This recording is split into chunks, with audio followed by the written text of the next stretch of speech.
I've always appreciated Jesus sharing God's wisdom through stories, because I think within stories it allows people to think deeper behind the concept, uh, allowing us to visualize it and really digest the information. And that's why I love movies, because not only is it visual and the sound effects are cool, but with every movie I feel like there's a hidden meaning. There's a nugget that is hidden in there, inspired by the writer. And I think just like any type of art, everybody looking at it can probably, get something different out of it. And just recently I watched Transformers 3, Dark of the Moon, and I wanted to just take a minute today and share what I caught from the movie. Just like any movie, there's always a good and a bad guy. And in this case, you have the Autobots and the Decepticons. Now, again, there's multiple ways that you can really dissect the movie, but what really stuck out to me was the fact that the Decepticons were trying to bring back home, what they believed was home. A home that they left, a home that was destroyed, and what they wanted to focus on was bringing back home and bringing that home on Earth. The Autobots, they focused on serving the humans, and they wanted to just maintain justice and maintain the freedom that the humans enjoyed, and they wanted to protect the humans from the Decepticons.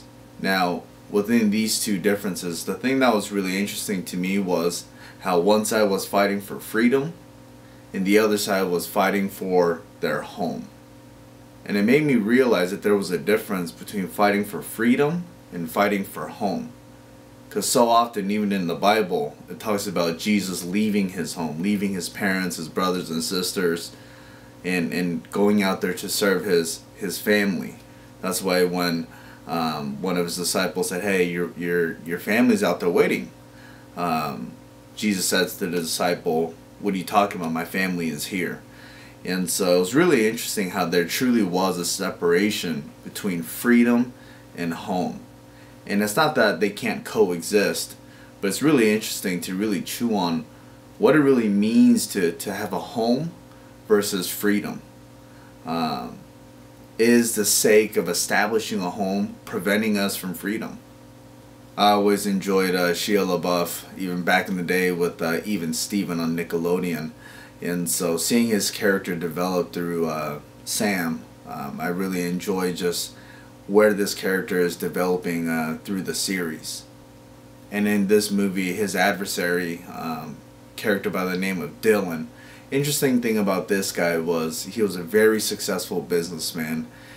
He had the lifestyle, he had all the money, the power, the ladies, everything. We later learned in the movie that the reason why he has so much wealth is because he was serving the Decepticons. And throughout the movie, you see that he's trying to secure and protect his lifestyle, and he's trying to survive, even if it means being a slave to the Decepticons. And it was really interesting because Sam would consistently tell Dylan that, look, we got to fight for the freedom. We got to protect the people. But this guy just did not care about other people. All he cared about was maintaining his own life. How often do we focus on our life to the point where we don't even care about other people? We don't care what type of bondage we're in, all for the sake of our own survival. But what is life when you can't even share it with your brothers and sisters? I mean, imagine this guy. Imagine living his whole life just serving robots, and he lost all relationship with people. I mean, what kind of life is that? Then to contrast him, you see Sam, who truly is fighting for freedom, fighting for justice, going against all odds, and actually fighting against the robots.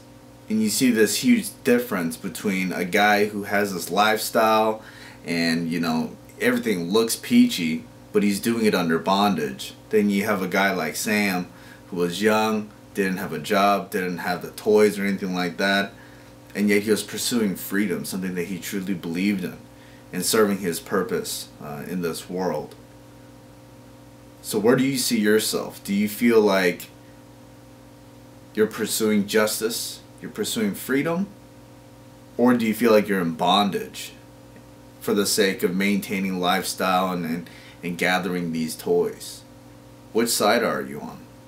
And the last point that I wanted to make was it was really interesting to see these military guys fighting these robots. I mean, here they are, you know, shooting bullets at the robots, and they're not even getting affected.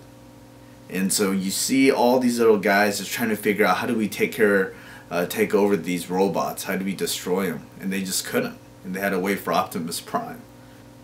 And of course, the military guys, they get creative with their strategies. They bring out their tanks, their missiles, etc. to take out these robots. But what was really interesting was Sam, he fought the robots with no armor, with no guns. And it was really interesting. I don't know if anybody really noticed it, but here's this kid running around with no armor, no weapons. And he's fighting and destroying these robots. So there's this difference between the military guys all equipped with all these weapons and everything. Then you have Sam with, again, no armor, no weapons. And the reason why it stuck out to me is because so often we focus on having the best tools to accomplish the mission. But what really stuck out to me was Sam, all he had was his belief and why he was doing what he was doing, which was the pursuit of freedom and justice. And he focused on outsmarting the enemy. Again, I just want to ask you guys, do you feel like you're waiting for certain signs or certain tools to serve and contribute to the kingdom of God? Or could it really be as simply as just believing in what God has done for us? Believing in the value that you have to contribute to the kingdom? And maybe it's just simply having the mentality, the attitude, just to move forward. Because the reality is we're all going to make mistakes. But the thing that was so admirable about Sam is even when he was deficient in the tools or even the experience, he had the heart and he had the mind. And just those two things alone, he was able to destroy the robots and be one of the most valuable assets to the Autobot team. So what are you fighting for?